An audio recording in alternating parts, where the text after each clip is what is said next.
बार का विधायकी का जो चुनाव है कि आप लड़ेंगे? ये पार्टी हमें आशीर्वाद देती है, मौका देती है, प्रशांत भैया कहेंगे तो जरूर लड़ेंगे।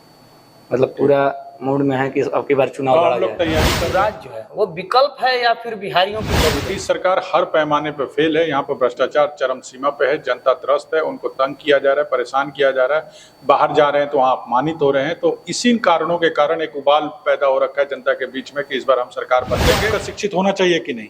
आपके बूढ़े माँ बाप को इलाज बढ़िया मिलना चाहिए कि नहीं? आप सड़क पर चले तो आपको सुरक्षा मिलनी चाहिए कि नहीं? आपके भविष्य के लिए सरकार की तरफ से मदद होनी चाहिए कि नहीं? वृद्धा पेंशन के नाम पे जो 1100 है वो एक सम्मानजनक राशि मिलनी चाहिए कि नहीं? आप सदर अस्पताल चाहिए, आपको दवाई मिलनी चाहिए कि नहीं? आपको MRI कराने के लिए आप बाहर क्यों जाएंगे भाई जब मशीन दी गई है? नमस्कार, मैं सतीश सरकार, आप सभी देख रहे हैं हंगामा जंक्शन और आरा लाइव न्यूज। अभी हमारे साथ मौजूद हैं जन स्वराज के स्पोक पर्सन राजीव रंजन राज जी। इनसे आज चुनावी मुद्दे पे कुछ हम लोग बात करने वाले हैं। सबसे पहले स्वागत है हमारे चैनल में। बहुत बहुत धन्यवाद जी। अच्छा, अभी बिहार की जो पॉलिटिक्स है उसको किस तरीके से देखते हैं? जिस तरीके से RJD, JDU, BJP और बहुत सारी पार्टियां हैं, लेकिन उसमें अगर विकल्प के तौर पर लोग ले रहे हैं जन सुराज को, आप किस बारे में सोच रहे हैं? बिहार की राजनीति जो आप अभी बात कर रहे हैं, बिहार की राजनीति बदलाव की ओर जा रही है। जनता त्रस्त है, बुनियादी चीज़ों से वंचित है, सड़क ढंग की नहीं है, शिक्षा बदहाल है, आप कहीं भी जाके देख लीजिए। स्वास्थ्य की क्या सुविधा है सरकार की तरफ से आप देख ही रहे हैं। हर पैमाने पे सरकार फेल है। लॉ एंड ऑर्डर की चर्चा मैं करूंगा तो बहुत लंबा टाइम लग जाएगा, अभी देख ही रहे हैं क्या हो रहा है हमारे प्रदेश में। हम इसलिए कर रहे हैं कि जन सुराज आएगा तो 5 काम हो जाएगा। उसमें से भी सबसे इंपॉर्टेंट और सबसे बड़ा है पलायन। सड़क, नली गली, सड़क और ये स्कूली शिक्षा, ये सब हो चाहे ना हो, पर सबसे पहला वार अगर जन सुराज का होगा तो वो पलायन पे होगा।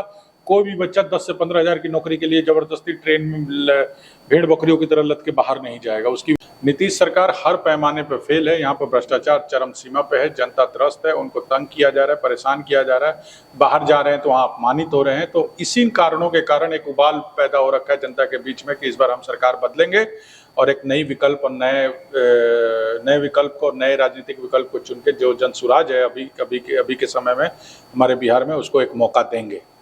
अच्छा, जन सुराज जो है वो विकल्प है या फिर बिहारियों की जरूरत? देखिए, विकल्प इसलिए कहा जा रहा है क्योंकि कुछ राजनीतिक पार्टियां पहले से यहाँ पर स्थापित हैं और यहाँ पर राज कर चुका है। उन्होंने कुछ समय अपना प्रशासन और शासन यहाँ पर कर चुके हैं। उनको हटाने के लिए जो नई व्यवस्था आ रही है तो इसलिए उसको विकल्प कहा जा रहा है। अब जरूरत क्यों है? विकल्प भी है और जरूरत भी है। जरूरत इसलिए है क्योंकि पिछली राजनीतिक पार्टियां अपने जिस काम के लिए वो चुनी गई थी उस पर फेल हो गई। बच्चों को शिक्षित नहीं कर पाई। बच्चों को जो शिक्षित नहीं कर पाई तो पूरा का पूरा स्टेट बिगड़ गया। जितने भी हमारे सरकारी स्कूल हैं वो एक खिचड़ी खिलाने के अड्डे हो गए। डिग्रियां बढ़ रही हैं, 4 से 5 साल में डिग्रियां मिल रही हैं, कॉलेजों में मिल भी जा रही हैं। उसके बाद बच्चे ट्रेन में भेड़ बकरियों की तरह लद के जा रहे हैं। बिहार, यूपी, सूरत, जहां भी उनको इच्छा है जा रहे हैं काम करने के लिए। क्यों जा रहे हैं भाई? इसके पीछे जिम्मेवार कौन है? आखिर ऐसे हालात पैदा क्यों हुए? इन्हीं कारणों के कारण अब हमारे जन स्वराज पार्टी को एक नया विकल्प और जरूरत, बिहार की जरूरत कहा जा रहा है। आखिर 3 साल में कोई भी राजनीतिक पार्टी इतनी जल्दी खड़ी नहीं हो जाती, पर ये विकल्प भी है और जरूरत भी है। इसी की मदद से ही ये पार्टी खड़ी होगी क्योंकि लोगों ने देखा कि एक नए विचार की पार्टी है। जो प्रशांत जी जो बातें कर रहे हैं, जो एजेंडा बता रहे हैं लोगों को, वो बिल्कुल टच कर रहा है और वो जरूरी है, बुनियादी है बिल्कुल। बच्चा आपका शिक्षित होना चाहिए कि नहीं? आपके बूढ़े माँ बाप को इलाज बढ़िया मिलना चाहिए कि नहीं? आप सड़क पर चले तो आपको सुरक्षा मिलनी चाहिए कि नहीं? आपके भविष्य के लिए सरकार की तरफ से मदद होनी चाहिए कि नहीं? वृद्धा पेंशन के नाम पे जो 1100 है वो एक सम्मानजनक राशि मिलनी चाहिए कि नहीं? आप सदर अस्पताल चाहिए, आपको दवाई मिलनी चाहिए कि नहीं? आपको MRI कराने के लिए आप बाहर क्यों जाएंगे भाई जब मशीन दी गई है? हर जगह दलाली क्यों हो रही है? पेपर बच्चे तैयारी कर रहे हैं, पेपर लीक क्यों हो जा रहा है? रोड पे व्यापारी को पटना के सबसे पॉश इलाके में गोली क्यों मार दी जा रही है? आखिर ऐसी व्यवस्था क्यों हो रही है? कोई भी चीज आप उठाइए, कोई भी चीज उठाइए बुनियादी जो एक सामान्य नागरिक के जीवन में फर्क पड़ता है, आप कोई भी चीज ऐसी बुनियादी उठाइए, आपको पता लगेगा वो भ्रष्टाचार से ग्रसित है। आप कोई ब्लॉक चले जाइए, किसी भी सरकारी ऑफिस में चले जाइए, आपको शौचालय पास करवाना हो, ये घर बनवाना हो सरकारी मदद से, अगर बिना घूस आप काम करवा लें तो आप मुझे बताइए। पुलिस का वही हाल है। शराबबंदी जो कानून बना रखा है उसके नाम पर क्या नंगा नाच चल रहा है पूरे प्रदेश में, आप देख ही रहे हैं। तो बहुत सारी चीजें हैं, बोलने को मैं बोलूंगा तो आदमी लिस्ट ये खत्म नहीं होगी, पर बिहार की दिक्कतें खत्म नहीं वाली। जनता त्रस्त हो रखी है, उनको कोई विकल्प नहीं था बहुत समय से, पर पहली बार प्रशांत जी ने एक बिहार में एक बिहार के लोगों के लिए ही एक जबरदस्त राजनीतिक विकल्प दिया है जिसका नाम है जनसुराज। एक बात और कहना चाहेंगे कि जैसा कि आप देख पा रहे होंगे बहुत सारी पार्टियां हैं, बीजेपी भी है, जेडीयू भी है, आरजेडी भी है, लोजपा भी है, बहुत सारी पार्टियां हैं, फिर आप जनसुराज में क्यों? उन प्रशांत जी की बातों से मेरी आप निजी बातें कर रहे हैं, प्रशांत जी के बातों से प्रभावित होकर जो उन्होंने अपनी पदयात्रा चालू की और उसमें बिहार की बातें करने लग गए। उनकी एक लाइन मुझे हमेशा याद आती है कि जब मैं पैदल चलने लग गया तो मैंने जो देखा कि जो आंकड़ों में जितना बिहार गरीब है उससे कई गुना ज्यादा बिहार धरातल पर गरीब है। पेट भर खाने को नहीं है बच्चों को। इन सब बातों से मैं प्रभावित होकर मुझे लगना लगा कि इनको अगर ये बिहार के लिए पद यात्रा कर रहे हैं, बिहार को मजबूत कर रहे हैं, तो मुझे अपना कंधा इनके साथ लगाना चाहिए।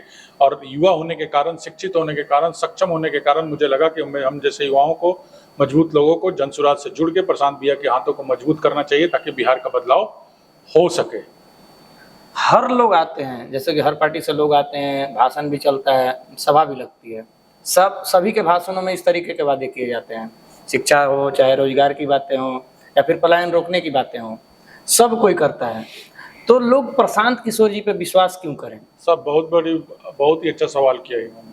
आखिर जनसुराज पर विश्वास क्यों आज किया?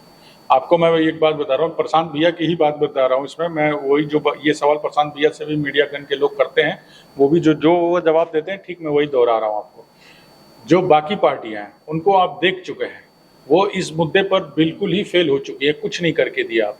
अभी जनसुराज को मौका मिला है क्योंकि चुनाव होने के पहले का माहौल है, तो एक वादा किया जा रहा है। अभी आप सिर्फ वादा कर सकते हैं, जनता को भरोसा दे सकते हैं कि मैं ये करूंगा। एक बार अगर हमें मौका नहीं मिलता है, मौका मिलता है, अगर मौका मिलने पर भी ये काम हमने नहीं किया तो हम खुद कह रहा हूँ, प्रशांत भैया भी कहते हैं, आप जनसुराज को लात मार के निकाल दीजिएगा, अगली बार से बिल्कुल बाहर कर दीजिएगा। अगर जो बातें जनसुराज कह रही है उसमें करने में विफल रहती है, उसका कोई धरातल पे कोई नतीजा नहीं दिखता, कोई एफर्ट नहीं दिखते, कोई फर्क नहीं पड़ रहा। धरातल पे हम पलायन रोकने की बात कर रहे हैं और पलायन रुक ही नहीं रहा हमसे भी, तो हमारे आने का फायदा क्या हुआ? तब तो आप जिसको चुनना चाहते हैं, जो आपका पहले से ही आपका जो राजनीतिक पसंद है, उस पर आप रहिए। अभी हम इसलिए कर रहे हैं कि जनसुराज आएगा तो 5 काम हो जाएगा, उसमें से भी सबसे इंपॉर्टेंट और सबसे बड़ा है पलायन। सड़क, नली गली, सड़क और ये स्कूली शिक्षा, ये सब हो चाहे ना हो, पर सबसे पहला वार अगर जनसुराज का होगा तो वो पलायन पे होगा।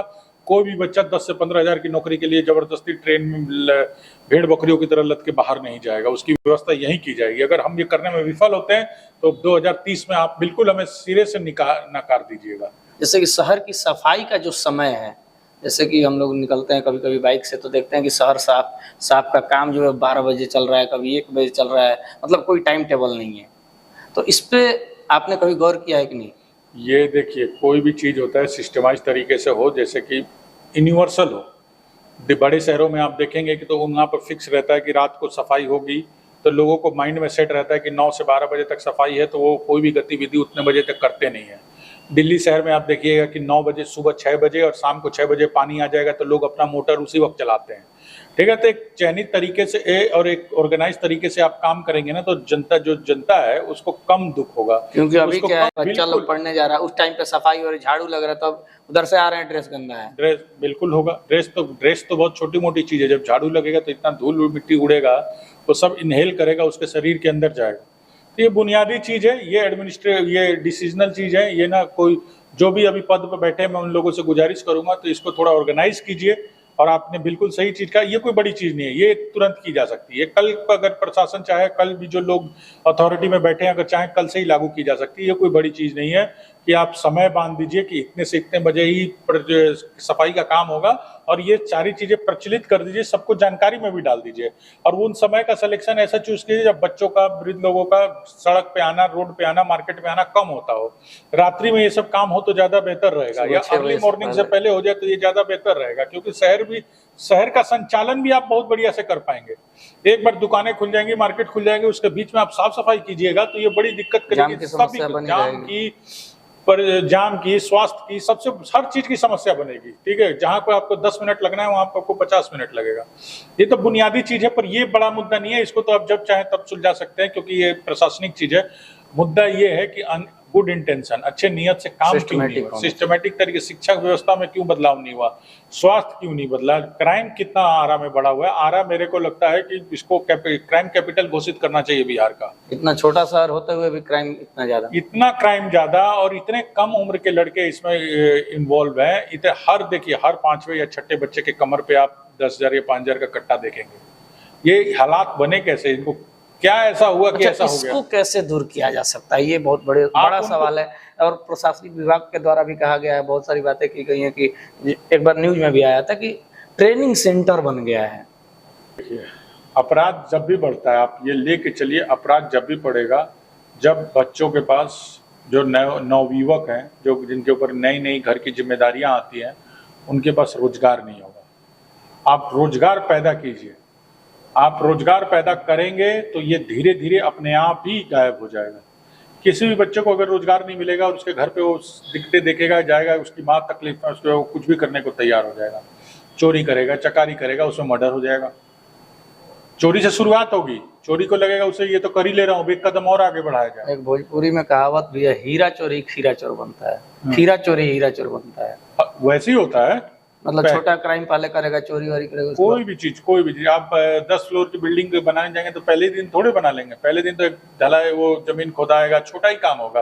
धीरे धीरे आपको पता लगेगा कितनी विशाल इमारत बन गई। क्राइम का भी वही हाल है, पहले दिन तो आप झगड़ा ही करेगा आदमी, रोड पे छिनैती करेगा, पर 10 साल के बाद देखेंगे वो छिनैती करते करते वो गैंग बना लिया, ऑर्गेनाइज कर दिया, ये कर दिया। ऐसा ही होता है। पता चला कि पुलिस प्रशासनिक विभाग से उस पर 5 लाख का इनाम एक दिन रख दिया गया। एक इनाम रख दिया गया। इसमें ना पुलिसिंग का बहुत बड़ा रोल है।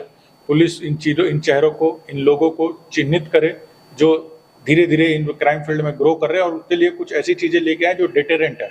बिहार पुलिस को ये करना होगा, चयनित करना होगा। हर DIU है, डिस्ट्रिक्ट इंटेलिजेंस यूनिट है, जो इन नामों को चयनित करे कि आखिर ऐसे ऐसे क्राइम में जो छोटे छोटे बच्चे क्यों इस तरफ बढ़ रहे हैं, और उनको कम उम्र में जो भी शुरुआती कर रहे हैं उसी वक्त कैच होल्ड करके उनको रोका जाए, उनको एक बार रिहेबिलिटेट करने का मौका भी दिया जाए कि वो मेन स्ट्रीम में आके अपनी सामान्य जिन नहीं होते हैं तो अपना परिणाम भोगेंगे।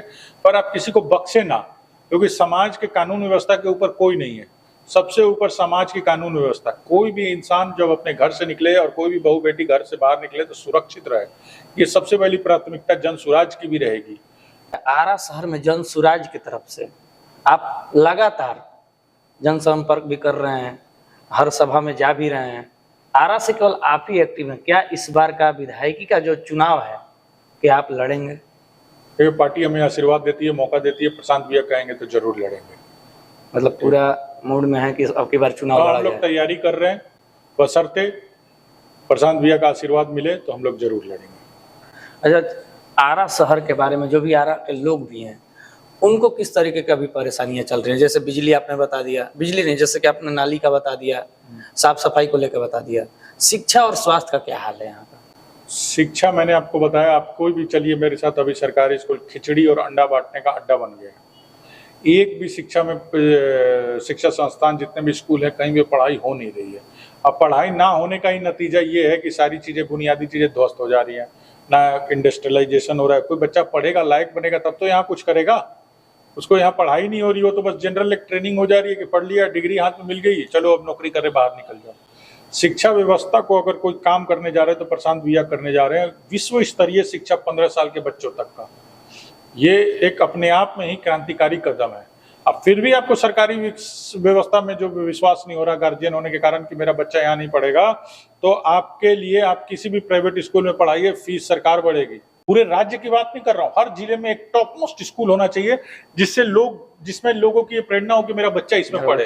अगर नहीं भी पढ़ जाए तो उसके अगल बगल के जो स्कूल होंगे, जो उसको देख के उसको कॉपी कैट करके कुछ उसकी बातों को वो भी उतारे।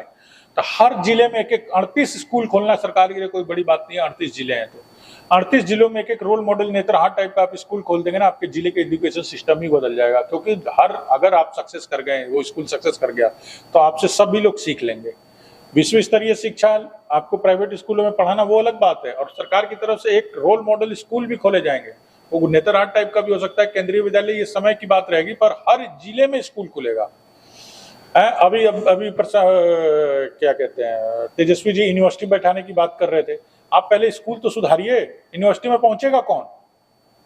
बुनियादी चीज फिर भी बिहार के बच्चों की हायर एजुकेशन ठीक है। पूछिए क्यों ठीक है? क्योंकि यहाँ से बाहर निकल जाते हैं, वो यहाँ से बाहर चले जाते हैं पढ़ने के लिए। यहाँ से पढ़ाई से ठीक नहीं है, बाहर से पढ़ के आते हैं वो ठीक है। क्यों बाहर चले जाते हैं? अपने इधर उधर की व्यवस्था कर लेते हैं। पर जब बच्चा छोटा है तो उस वक्त कहाँ बाहर जाएगा?